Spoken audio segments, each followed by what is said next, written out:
ಎಲ್ಲರಿಗೂ ನಮಸ್ಕಾರ. ಇವತ್ತು ನಮ್ಮ ಕ್ಷೇತ್ರದಲ್ಲಿ ಕೆಲವು ಡೆವಲಪ್ಮೆಂಟ್ಸ್ ಆಗಿದೆ.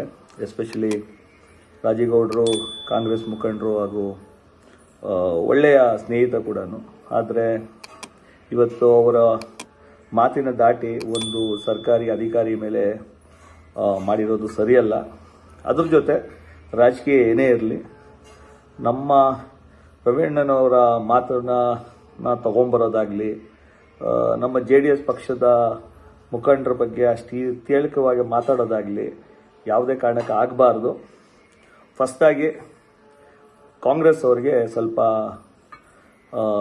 DK ಶಿವಕುಮಾರ್ ಥರ ಇವ್ರಿಗೆ ಕೂಡ ಸ್ವಲ್ಪ ದರ್ಪದ ಮಾತುಗಳಾಗಿದೆ. ಆ ದರ್ಪದ ಮಾತುಗಳು ತುಂಬ ದಿವಸ ಬರೋದಿಲ್ಲ. ನಿಮ್ಗೆ ಹೇಳೋದಿಷ್ಟೇ, ಎಲ್ಲ ರಾಜ್ಯಗಳಲ್ಲೂ ನೀವು ಕಳ್ಕೊಂಡಿದ್ದೀರಾ, ಈ ರಾಜ್ಯನೂ ಕಳ್ಕೊಳ್ತೀರಾ ಮುಂದಿನ ದಿನಗಳಲ್ಲಿ.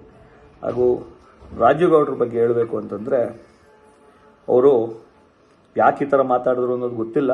ಆದ್ರೂ ಒಂದು ಹೇಳೋಕ್ಕೆ ಇಷ್ಟಪಡ್ತೀನಿ, ಯಾವುದೇ ಸರ್ಕಾರಿ ಅಧಿಕಾರಿನ ಅದು ಒಂದು ಹೆಣ್ಮಗು ಸರ್ಕಾರಿ ಅಧಿಕಾರಿನ ಅಷ್ಟು ಕೇವಲವಾಗಿ ಮಾತಾಡೋದಿದೆಯಲ್ಲ, ಅದು ನಿಮಗೂ ಶೋಭೆ ತರೋದಿಲ್ಲ. ಅದ್ರ ಮಧ್ಯೆ ನೀವು ಅನ್ಯಾಯವಾಗಿ ಬೇಡದೇ ಇರೋವಂಥ ಮಾತುಗಳನ್ನ ಮಾತಾಡ್ತಾ ಒಂದು ನಮ್ಮ MLA ಅವರ ಹೆಸರು ಕೂಡ ತಂದಿರೋದು ಅದು ಸರಿ ಬರೋದಿಲ್ಲ. ಆದರೆ ಬ್ಯಾನರ್ ಅನ್ನೋದೇ ನಿಮ್ಮ DK ಶಿವಕುಮಾರ್ ಅವರೇ ಹೇಳಿದ್ದಾರೆ, ನಿಮ್ಮ ಅಧ್ಯಕ್ಷರಾಗಿ ಅವರೇ ಹೇಳಿದ್ದಾರೆ ಬ್ಯಾನರ್ಸ್ ಹಾಕಬಾರ್ದು ಅಂತ.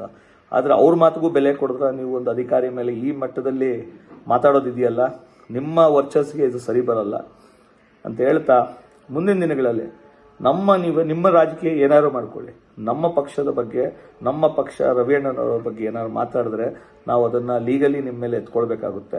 ಎತ್ಕೊಂಡಾಗ ಇದು ಈ ಮಟ್ಟಿಗೆ ನಿಂತೋಗಲ್ಲ. ಸೊ ರಾಜಕೀಯ ಏನೇ ಇರಲಿ, ನನಗೆ ಗೊತ್ತಿದೆ ನಮ್ಮ ಕ್ಷೇತ್ರದಲ್ಲಿ ಕಾಂಗ್ರೆಸ್ ವೀಕ್ ಆಗ್ತಾ ಹೋಗ್ತಾ ಇದೆ, ದಿನೇ ದಿನೇ ವೀಕ್ ಆಗಿ ಹೋಗ್ತಾ ಇದೆ. ಅದಕ್ಕೋಸ್ಕರ ನೀವು ಇದೊಂದು ತಂತ್ರಗಾರಿಕೆಯನ್ನು ಉಪಯೋಗಿಸಿದ್ದೀರಾ. ಆದರೆ ಇದರಿಂದ ನೀವು ಇನ್ನೂ ವರ್ಚಸ್ ಕಳ್ಕೊಳ್ತೀರಾ ಬಿಟ್ಟರೆ ಇದರಿಂದ ನೀವು ಪಡ್ಕೊಳ್ಳೋದು ಏನೂ ಇಲ್ಲ ಅಂತ ಹೇಳ್ತಾ ನನ್ನ ಮಾತು ಮುಗಿಸ್ತೀನಿ. ಇನ್ನೊಂದ್ಸಲಿ ಹೇಳ್ತಾ ಇದ್ದೀನಿ, ನಮ್ಮ JDS ತಂಟೆಗೆ ಬಂದರೆ ನಾವು ಸುಮ್ಮನೆ ಇರೋದಿಲ್ಲ. ಇದನ್ನು ಹೇಳ್ತಾ ನನ್ನ ಮಾತು ಮುಗಿಸ್ತೀನಿ. ನಿಮ್ಗೆ ದೇವರು ಒಳ್ಳೇದು ಮಾಡಲಿ. Thank you. ನಮಸ್ಕಾರ.